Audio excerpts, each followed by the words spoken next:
네, 안녕하세요. 권혜원입니다. 지금 주말 일요일 아침 새벽인데요.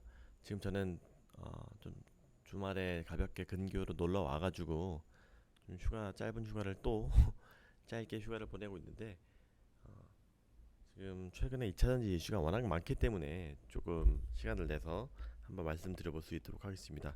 오늘 말씀드릴 거는 좀 요즘에 2차전지 현황하고 에코프로에 대해서 조금 더 자세하게 뭐 짧은 시간이나 좀 알아보고 뭐 포스코 홀딩스라는 리튬 재련 관련해서 한번 좀 좋은 종목이 있어서 한번 소개를 해보도록 하겠습니다. 일단은 요즘에 최근에 가장 좋은 것이 지금 에코프로입니다. 에코프로는 최근에 거의 2배 올랐죠. 거의 뭐 한 제가 한 6, 7만 원 정도 때부터 많이 원래 한 15만 원까지 가던 그렇게 지주 회사로서 에코프로 BM의 지주 회사로서 엄청난 15, 16만 원까지 갔다가 지금 한 6, 7만 원까지가 완전히 거의 반토막 났다가 이상할 일만큼 지주 회사의 할인율을 너무 높게 받아서 반토막 났다가 지금 요즘에 갑자기 또 급등을 해서 12만 원 정도까지 왔습니다. 요 다른 것들을 소개해드리기 전에 저는 물론 에코프로가 요즘에 핫한 이유는 물론 윤혁진 연구원님의 이 애널리스트의 리포트 에코프로에 대해서 지주회사 재부각 이슈에 대해서 리포트의 영향도 있고 2차 전지의 좀 수혜 다시 재부각 리딩에 대한 얘기도 있는데 저는 이 이면에는 다른 좀 더 큰 것들에 있어서 이렇게 움직이지 않았나라고 생각이 됩니다. 뭐 적대적 M&A 또는 뭐 경영권 지키기 이런 좀 더 큰 그림이 뒤에 있다라고 생각을 합니다. 그 부분에 대해서는 오늘 좀 짧게 소개를 해드리고 싶어서 이 방송을 굳이 켰고요. 또 LG 화학 같은 경우도 굉장히 좋죠. 와, 제가 LG 화학 왕이 될 상위가 이런 거에 대해서 계속 말씀드리고 좀 저가 매수를 좀 많이 했는데 이렇게 지금 주가가 거의 뭐 최근 주가 중에는 거의 최고를 달리고 있는 것 같습니다. 64만 원까지 갔습니다.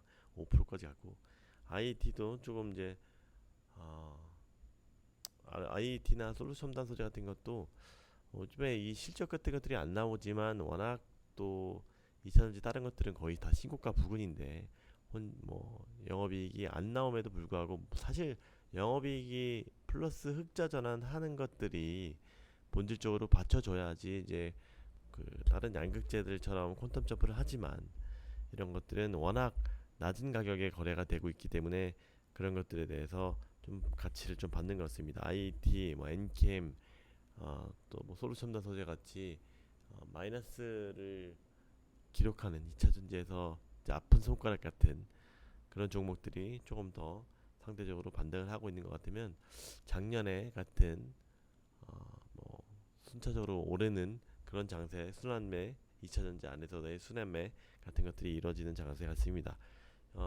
에코프로 관련해서 또 부각을 받으니 갑자기 또 LNF의 모 회사인 지주 회사인 세로닉스도 관심을 많이 받고 있는 것을 보실 수가 있고요. 삼성 SDI도 어느덧 60만 원까지 왔네요. 대주전자재료도 최근에 말씀드린 것의 일환으로 워낙 주가가 거의 반토막을 났다가 또 조금 최근에 올라오는 것을 보실 수가 있고요. 첨보도 25만 원까지 와 있고 참고로 양극재 같은 경우는 LNF 베코프로비엔 같은 경우는 금요일날 장중에 초반에 그래도 좋다가 완전히 장중에 한 번에 쫙 빼버렸죠. 와, 이거도 저는 사실 무슨 낙재가 있는지 막 제가 주 업무를 하고 있는 와중에 한번 판단을 해보려고 했는데 정보를 수집해보려고 했는데 마땅히 없더라고요. 그러던 상황에서 김철중 의원님께서도 감사하게도 이거 양극재에 별도 이슈가 있는 것은 아니다. 뭐 걱정하지 마라라고 얘기는 해주셨습니다. 굳이 참 감사한 애널리스트죠. 시장을 계속 보고 있다는 얘기신 겁니다. 그럼에도 불구하고 LNF는 그래도 빨간불로 켜졌지만 에코프로 BM은 마이너스 3%로 조금 하락을 했습니다. 이게 워낙 사실 요즘에 전체적인 장세가 좋지 않음에도 불구하고 2차 전지 같은 경우는 완전히 음, 거의 밴드 상단에 거의 위치해 있습니다. 그래서 제 자산도 거의 최고 상단에 위치할 정도로 좋은데 이제 전체 장세가 좀 받쳐줘야 되긴 합니다. 이 혼자만 이렇게 가는 데는 한계가 있고 이런 것들이 악재가 이런 상황에서 악재가 좀 발생할 때 분명히 조금씩 거꾸로 지는 것은 물론 양극재 피크아웃 이슈가 있었지만 그것은 저희가 느껴왔습니다. 그래서 조금 장세가 받쳐줘야 됩니다. 그래서 저 개인적으로는 2차전지에서 LNF의 역할이 굉장히 크다고 봅니다. 왜냐면은 뭔가 어, 실적 이슈로 지금 에코프로비엠은 좀 끌고 가고 있는 상황인데 LNF는 해외 증설 이슈가 아직 안 나왔습니다. 지금 뭐 컨퍼런스 콜에서 8월 16일날 16일날 한다고 한 것 같은데 이때 분명히 뭔가 청사진이 나와서 해외 레드도어의 이런 큰 그림들이 나와서 이 전체적인 섹터를 좀 이끌어줘야 되겠습니다. 다시 본론으로 와서 어쨌든 LNF는 조금 현금화하고 싶으신 분들은 좀 그때가 어, 뭐 전체 다 현금화하신다기보다는 조금 덜고 싶으신 분들은 그때가 좀 더 기회가 될 수도 있을 것 같고요. 오늘 에코프로에 대해서 말씀을 드리면 다시 돌아와서 에코프로는 결론적으로 말씀드리면은 이 이슈보다는 이 아무리 이 오늘 리포트가 떠서 12%가 올랐긴 했지만 이런 것을 보면 이 뒷면에서의 수급 이슈도 분명히 있다고 생각해요. 지금 에코프로 BM의 매각 이슈가 떴었잖아요. 그게 왜 떴냐면 이거를 한번 보시면 좋을 것 같아요. 에코프로 조직도 지분 구조에 대해서 한번 짧게 말씀드리고 이 리포트는 자세하게 한번 또 다음에 제가 설명을 드리도록 하겠습니다. 이게 보면 에코프로는 지주회사예요. 에코프로 지주회사인데 에코프로가 에코프로 H&D 31% 가지고 있고 뭐 리튬 가공을 하고 있는 97%를 가지고 있는 에코프로 이노베이션도 가지고 있고 이것을 좀 중요합니다. 에코프로 머터리얼즈도 가지고 있고 전구체 양극재 회사인 에코프로 BM도 46%를 가지고 있는 대단한 회사입니다. 에코프로 CNG도 46.8%, 40%, 그다음에 에코프로 AP 뭐 다 가지고 완전 지주회사 최고의 지주회사입니다. 13조에 이르는 에코프로 BM을 46%를 가지고 있는 회사이고요. 물론 이 에코프로 BM은 삼성과 SDI와의 양극재 조인트인 에코프로 EM도 가지고 있습니다.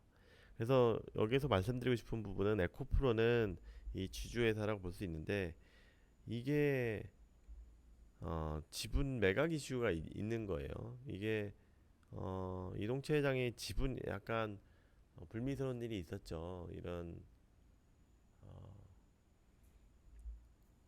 이게 보시면은 이동채 회장이 왜 이런 행동들을 했을까? 가만히만 있어도 앉아서 준 재벌 완전 재벌처럼 행세할 수가 있는 상황이었음에도 불구하고 이렇게 무리해서 그렇게 주가 시세 차익을 노렸던 것은 이 에코프로 지분 구조에 있다고 볼 수가 있습니다.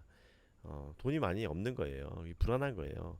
이 모든 회사들의 정점에는 에코프로라는 지주회사가 갖고 있는데 물론 이제 이룸 TNC라는 이런 지주회사 이 가족회사가 좀 우회로 가지고 있는 부분도 있는데 이 총 지분을 보게 되면 에코프로 HN과의 뭐 스왑도 통해서 결국은 지금 20%의 미만의 에코프로 지분을 이동태 회장의 가족들이 갖고 있고 이름 TNC를 통해서 갖고 있습니다. 그래서 총 합해봤자 25% 정도밖에 안 갖고 있는 거예요.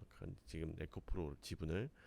그렇게 되면 에코프로 시총이 지금 뭐 굉장히 많이 컸음에도 불구하고 2.8조에도 불구하고 20% 정도를 아마 4분의 1 정도 하면은 5, 6천억밖에 안 되는 거예요. 6천억 정도밖에. 이렇게 많이 에코프로가 두 배 지분이 시총이 증가했음에도 불구하고 그렇게 되면은 이 매각 이슈도 나오는 이유는 이 에코프로라는 회사가 대단한 그룹인데 껐떡하면은 한 6, 7천억 정도면 1조 이내의 금액이면 뭐 경영권 프리미엄까지 해서 하면은 1조 정도면은 이렇게 가져갈 수 있다는 얘기예요. 이거 엄청난 겁니다.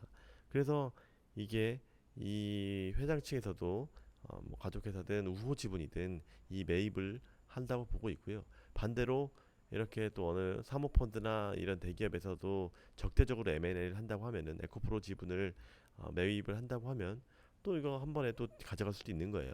그래서 이 이면에는 그 뉴스가 나왔던 이면에는 이런 치열한 장세의 뒤에 물밑 수급의 흐름이 있다고라고 봅니다. 이런 리포트 때문에 단순하게 이게 갑자기 지분 가치가 부각이 돼서 두 배에 왔다고 생각하지 않습니다. 이런 분명히 어떤 분명히 이런 적대적인 세력에서의 물론 음모론일 수도 있지만 이렇게 단순하게 리포트 하나 어, 때문에 급등한 것은 아니라고 본다는 겁니다. 이것도 사실 리포트도 오늘 어저께 이번에 처음 나온 거잖아요. 그 전에 갑자기 이렇게 어, 짧은 기간 한 달도 안 된 15일 만에 거의 2배 난다는 것은 분명히 그 이면에 어, 경영권 지키기라든가 어, 매입을 정대적 M&A라든가 이런 것들이 분명히 노력에 있다라는 것을 느끼실 수가 있습니다. 이 에코프로비엠이라는 이 큰 조직도 이렇게 경영권을 많이 못 가지고 있다는 것은 굉장히 안타까운 상황이긴 합니다. 이게 25%밖에 못 갖고 있어서 사실 이동체장이 무리를 한 것이라고 뭐 정상첨장을 해줘야 된다라는 얘기도 있는데 뭐 어쨌든 그건 제가 판단할 건 아니지만 어쨌든 이 불안한 지배구조를 가지고 있어서 그렇다라고 말씀드릴 수 있을 것 같고 그래서 불구하고 에코프로가 이런 이슈에 포함이 돼 있기 때문에 이렇게 쉽게 꺾이지 않을 것이다라고 보는 것입니다. 뭐 참고로 이 본질적으로 보면은 에코프로는 당연히 배터리 리사이클 시너지의 잠재력은 최고 뭐 이런 것들에 다 뭐 이런 자회사의 적정 시총 뭐 이런 것들 다 자회사들도 굉장히 많이 갖고 있으니까 이런 것들을 판단하게 되면은 여기에 나와 있고요. 제가 또 오늘 영상에 또 말씀드리고 싶은 분은 포스코 홀딩스예요. 포스코 홀딩스는 여러분들이 다들 많이 투자를 하시고 계신 포스코 케미칼은 양극재를 하는 회사고요. 리튬, 염호, 이 엄브레 에로토 이게 발음도 힘든 염호 가치가 거의 35조에 이른다고 하죠. 물론은 이때 처음 나왔을 때가 가치가 한 20조 된다고 했는데 이 리튬 가치가 이렇게 뭐 니켈 같은 경우는 좀 떨어졌지만 리튬 가치가 거의 뭐 또 계속 올 거는 유지를 하고 있죠. 그래서 그 최근에 오른 것 가치를 감안하면 35조 이른다고 하는데 이 포스코 홀딩스가 이거를 가지고 있는 겁니다. 그래서 포스코 홀딩스 주가를 보면은 거의 연 단위로 보면은 반토막 났는데 애널리스트들이 조금씩 관심을 갖고 있고 이런 것들에 대해서 좀 더 부각이 되는 것 같습니다. 여기서 보게 되면은 어, 이 자회사 실적을 보게 되면은 에코프로 이노베이션의 실적이 꽤 높은 것을 알 수 있어요. 거의 3배 가까이 늘은 것을 알 수 있습니다. 에코프로의 BM도 이렇게 2배밖에 안 늘었음에도 불구하고 에코프로 이노베이션에서 수소나 리튬을 제조를 하고 있는데 1235억에 이를 정도로 꽤 많은 3배의 상승을 갖고 있습니다. 에코프로 이노베이션 같은 경우 리튬 가공이죠. 이런 것들을 보게 됐을 때 반추해 봤을 때 이런 원자재에 대해서 분명히 이슈가 되고 있고 우리나라도 리튬이 분명히 없는데 우리나라의 상당 부분에 있어서 리튬의 수급을 포스코 홀딩스에서 해줄 가능성이 굉장히 높다라고 우리나라 배터리 회사들도 보고 있더라고요. 그래서 포스코 홀딩스도 좀 눈여겨 보면 장기 투자자로 괜찮을 것 같습니다. 이 부분에서 좀 다루고 싶은 분들이 많은데 어쨌든 에코프로도 굉장한 회사다라고 볼 수가 있어요. 원자재 그런 면에서 봤을 때 에코프로 그룹이 수직 결합가 굉장히 잘 되어 있죠. 원재료 조달 능력도 전구체 업체의 중요한 경쟁력이다. 뭐 등등 여기서 이게 캐파 같은 것도 잘 나와 있으니까 한번 보시면 좋을 것 같고요. 네, 배터리도 좀 많이 없네요. 여기에 리사이클링 업체도 에코프로비엠은 내재화, LNF는 레드우드, 포스코 케미칼은 화요 코발트, 코스모화학은 내재화하고 GM도 내재화되어 있다. 이런 에코프로비엠이 굉장히 완전히 내재화가 되어 있고 LNF는 자기네들이 좀 부족하니까 완전히 이런 자본과 이런 기술과 이런 어, 전구 재활용까지 합해가지고 다 서로 밀민 전략으로 그게 크게 가져가려고 하는 이 그림이 본격적으로 나와야 되는 거고요. 포스코 케미칼은 중국 화요 코발트하고 하고 있는 거고 코스코 화학도 내재화해서 다들 열심히 하고 있다라고 말씀드릴 수 있을 것 같습니다. 네, 이상 오늘은 짧게 말씀을 드리고 뭐 오늘 에코프로 그룹과 에코프로 그룹의 이런 상승 원인에서 제 나름대로 분석을 해본 것 같고 포스코 홀딩스에 대해서도 좀 더 다뤄봤습니다. 네, 다음에 또 영상 올리도록 하겠습니다. 많은 사랑 부탁드립니다. 많은 좋아요, 구독, 특히 홍보가 너무 감사합니다. 감사합니다. 안녕히 계세요. 네, 리조트 영상 또 올리도록 하겠습니다. 감사합니다. 뿅.